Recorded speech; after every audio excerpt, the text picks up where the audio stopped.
श्री श्री राधा रमणो जयति भजनिताय गौर राधे श्याम। जप हरे राम। चरित सुधा श्री श्रीमद राधा रमण चरणदास देव बाबा जी महाशय बड़े बाबा का जीवन चरित्र। मूल बंगला संपादक प्रकाशक श्री रामदास बाबा जी। धनेश्वर गमन। एक दिन सिंगापुर कचहरी में बैठे हुए बाबा जी महाशय ने गोपी बाबू से पूछा, गोपी, यहाँ से धनेश्वर कितनी दूर है? गोपी जी, 10 मील के करीब होगा। बाबा जी, एक बार वहाँ जाने की बड़ी इच्छा है। गोपी, यहाँ और कुछ दिन ठहरिए, मैं किसी आदमी को भेजकर धनेश्वर वासियों को संवाद पहुँचा दूँ, वे लोग आकर ले जाएंगे। गोपी बाबू वहाँ 2-4 दिन और रुक जाने के लिए बाबा जी महाशय से विशेष अनुरोध करने लगे, पर वे अपने मीठे वचनों से उन्हें शांत कर तीसरे पहर नाम करते करते धनेश्वर के लिए चल पड़े। इस गांव में करण कायस्थों की ही संख्या अधिक है। उनके पूर्व पुरुषों ने वहां एक श्री गौरांग विग्रह की स्थापना कर उसकी सेवा पूजा के लिए कुछ जमीन आदि की भी व्यवस्था कर दी थी।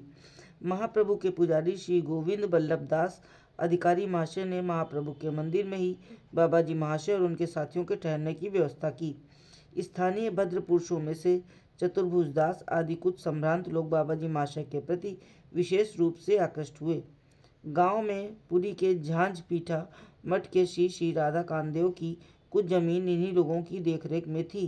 झांझ पीठा मठ के अधिकारी कृष्णदास बाबा जी महाशय की असावधानी और बेपरवाही के कारण बहुत दिनों से इस जमीन की मालगुजारी आदि वसूल नहीं हो पाई थी। अब बाबा जी महाशय के दर्शन करते ही सब अपने आप मालगुजारी देने लगे। यहाँ तक कि चतुर्भुज बाबू की चेष्टा से वे लोग अपनी अपनी मालगुजारी के हिस्से की मात्रा बढ़ाकर आधा भाग मालगुजारी आधा भाग चावल देने को राजी हो गए। एक दिन गोविंद बल्लभ अधिकारी ने बाबा जी महाशय से कहा, झांझपीठा मठ के अधिकारी कृष्णदास बाबा जी महाशय ने यहाँ शरीर छोड़ा है। सुनते ही बाबा जी महाशय ने कहा, उन्होंने यही शरीर छोड़ा है? उनका संस्कार आदि किया गया कि नहीं? जिस जगह शरीर छोड़ा है वो मुझे दिखाओगे?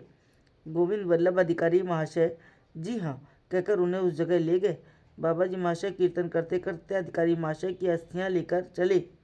महाप्रभु के मंदिर में स्थित पुष्करणी के ईशान कोण में एक स्थान निश्चित कर उन्होंने उन अस्थियों को समाधि दी और अपने लोगों में से एक से कहा, जब तक तुम यहाँ रहो विधिवत इस समाधि की सेवा करना और इन्हें महाप्रभु का महाप्रसाद समर्पित करना। वो व्यक्ति उसी दिन से बाबा जी महाशय के आदेश के अनुसार कार्य करने लगा। एक दिन मधुपुर के राजा के मैनेजर गोपी बाबू तथा अन्य बहुत से भद्र पुरुष महाप्रभु के मंदिर के सामने वाले मैदान में बैठे नाना प्रकार के प्रश्न पूछ रहे थे।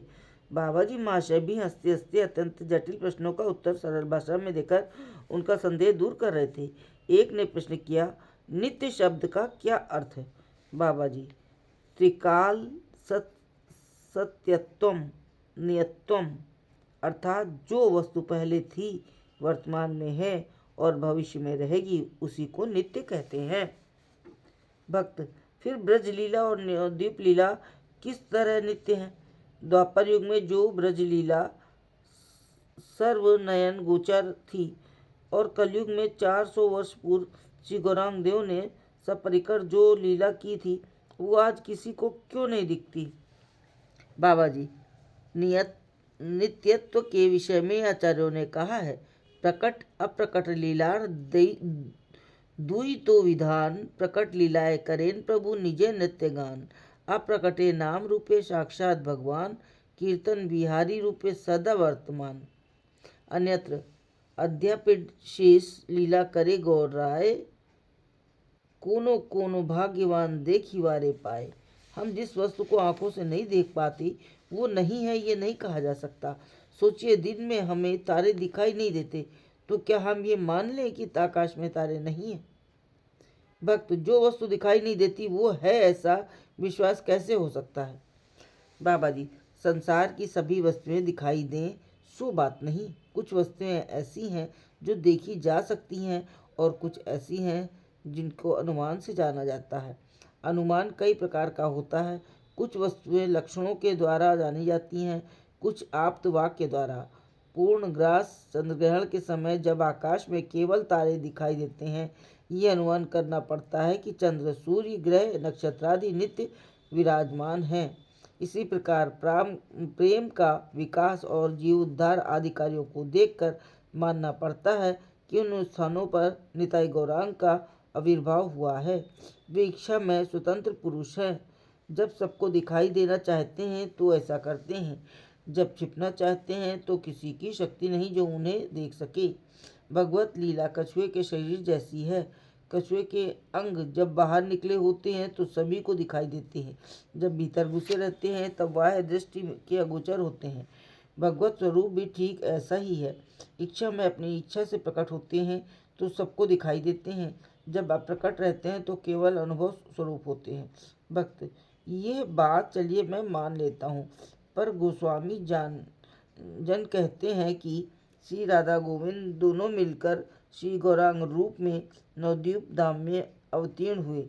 वृंदावन की सखी मंजरी आदि ने नवद्वीप में गौरांग परिकरों का रूप धारण किया और वृंदावन और नवद्वीप अभिन्न है। यदि ऐसी ही बात है तो वृंदावन का नित्यत्व कहाँ रहा? दूध जब दही के रूप में बदल जाता है तो दूध जैसे कोई पृथक वस्तु नहीं रह जाती। उसी प्रकार वृंदावन लीला जब नवद्वीप लीला में परिणित हो गई तब वृंदावन लीला के नाम से तो कोई पृथक वस्तु रही नहीं। इसलिए जब वृंदावन लीला की स्थिति तब नवद्वीप लीला का अभाव था, जब नवद्वीप लीला की स्थिति तब वृंदावन लीला का अभाव था। इसके अतिरिक्त ये भी समझ में नहीं आता कि श्री गौरांग देव ने भक्त भाव अंगीकार कर राधा कृष्ण उपासना शिक्षा किस प्रकार दी। बाबा जी, भाई तुम जो कह रहे हो वो प्राकृत वस्तु के विषय में ठीक हो सकता है। भगवत लीला से संबंधित बातें दूसरे प्रकार की हैं। भगवत इच्छा से गोलोक, वृंदावन, मथुरा, द्वारका एवं नवद्वीप सभी लीलाएं समकालीन है और सर्वत्र विद्यमान है। यदि कहो कि कैसे, तो इसका एकमात्र उत्तर यही है कि भगवत इच्छा से। तभी गोस्वामी जनों ने कहा है कि गोलोक लीला भी नित्य है और वृंदावन लीला भी। द्वारका, मथुरा, नवद्वीप लीलाएं सभी नित्य हैं। इसका समाधान यही है कि ये सब भगवत इच्छा से है अथवा योग माया के प्रभाव से। कहते कहते बाबा जी महाशय की आंखें लाल और उनका सर्वांग पुलकित और कंपित हो गया। थोड़ी देर में वे एकदम मूर्छित होकर जमीन पर गिर पड़े। दोनों आंखें फट गईं और दोनों हाथों की मुट्ठियां बंध गईं। देखकर सभी लोग विस्मित हो गए। शरीर इस प्रकार कड़ा हो गया जैसे कोई लोह दंड हो। यदि एक पैर उठाया जाता तो सारा शरीर उठ जाता। छानबीन कर देखा तो लगा कि सांस चल रही है। सभी उच्च स्वर से भज निताई गौर और राधेश्याम जब हरे कृष्ण हरे राम गाने लगे। आगंतुक भक्त लोग बाबा जी महाशय की ऐसी अवस्था देख परम आनंदित और विस्मित हुए। इस प्रकार बहुत समय बीत गया। साथियों के विशेष प्रयत्न से वे स्वस्थ हुए। इस तरह नाम आनंद में धनेश्वर गांव में कुछ दिन बीते। जय जय श्री राधे। एक दिन कोड़ाई, तुलसी दला आदि गांवों के लोग कीर्तन के लिए उन्हें आमंत्रित कर अपने साथ लिवा ले गए। वे जिस दिन जिस गांव में जाते उस दिन उस गांव के लोग आबाल वृद्ध वनिता सभी संकीर्तन आनंद में विभोर हो जाते। एक दिन दोपहर पीछे बाबा जी महाशय चतुर्भुज बाबू के घर बैठे नाना प्रकार की तत्व कथा आलोचना कर रहे थे। उपस्थित व्यक्तियों की संख्या 40-50 थी। सभी उनके मुख की ओर देख रहे थे और वे प्रसन्न मुद्रा में ये बात स्पष्ट कर रहे थे कि कलयुग में एकमात्र नाम संकीर्तन से ही सब अनर्थों का नाश होता है, सब प्रकार से कल्याण होता है और भगवत प्रेम तक जागृत होता है। किसी भक्त ने कहा है, संकीर्तन तो बहुत दिनों से कर रहा हूँ, पर प्रेम किसे कहते हैं आज तक नहीं जान पाया। इतना ही नहीं, शोक संताप के समय को छोड़ किसी भी दिन आंखों में एक बूंद पानी नहीं आया। बाबा जी, भाई नाम में प्रेम तो निहित है ही, पर आकांक्षा अथवा आग्रह न होने से प्रकाशमान वस्तु का भी अनुभव नहीं होता। नाना प्रकार की खाद्य वस्तुएं सामने रखी होती है पर क्षुधा नहीं होती, तो उनमें किसी प्रकार की रुचि नहीं होती, यहाँ तक कि उनकी तरफ देखने का मन भी नहीं करता। ये बात भी ठीक उसी तरह है। प्राणों में आकांक्षा जागृत करो, प्रेम ही आवश्यक है। बिना प्रेम हम इस संसार में एक मुहूर्त भी नहीं रह सकते। प्रेम ही हमारे इस लोक और परलोक का एकमात्र अवलंब है। इस बात की हृदय में दृढ़ धारणा करो और इसके लिए आग्रह जागृत करो, अभीष्ट वस्तु मिल जाएगी। भक्त, क्या हरे कृष्ण नाम से प्रेम का उदय नहीं होता? बाबा जी, क्यों नहीं होता? महाप्रभु ने तो ऐसी कोई बात नहीं कही कि अमुक नाम से प्रेम का उदय होगा, अमुक से नहीं। उन्होंने तो कहा है कि खाइते शुइते जथा तथा नाम लई, काल देश नियम नाई सर्व सिद्ध है।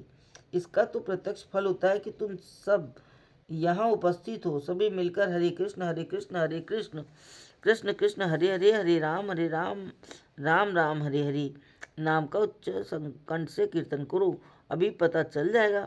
कहते ही सभी एक साथ हरे कृष्ण नाम कीर्तन करने लगे और बाबा जी माँ से संख्या रखने लगे। आहा, बलिहारी, अपूर्व करुणा, अपूर्व दृश्य। 5-7 मिनट पीछे ही सभी की आंखों में पानी भर आया, सभी के कंठ गदगद हो गए। बीच बीच में प्रेम के कारण कंठरोध होने लगा। क्रमशः कंप पुलक आदि सात्विक विकारों ने भी सबके ऊपर अधिकार कर लिया। आबाल वृद्ध युवक सभी प्रेम में विभोर, सभी की आंखों में जल, सभी के मुख पर नाम और प्राणों में प्रबल आकांक्षा मिश्रित व्याकुलता। प्रायः 1.5 घंटे तक किसी को कुछ ध्यान नहीं। पूर्वोक्त भक्त प्रेम में अधीर हो एकदम बाबाजी महाशय के पैर पकड़कर जोर जोर से रोने लगा। बाबाजी महाशय ने उसे आलिंगन दान कर स्वस्थ किया। संध्या हो गई। कीर्तन करते करते सबने महाप्रभु के मंदिर लौटकर संध्या आरती कीर्तन किया। आरती कीर्तन तो रोज ही होता है, पर आज का कुछ दूसरा ही ढंग है। आज लगता है जैसे सभी के हृदय में आनंद का फव्वारा छूट रहा है। रात को प्रायः 11 बजे तक कीर्तन चला। तत्पश्चात महाप्रसाद पाकर सबने विश्राम किया। जय हो बड़े बाबा की। जय राधे।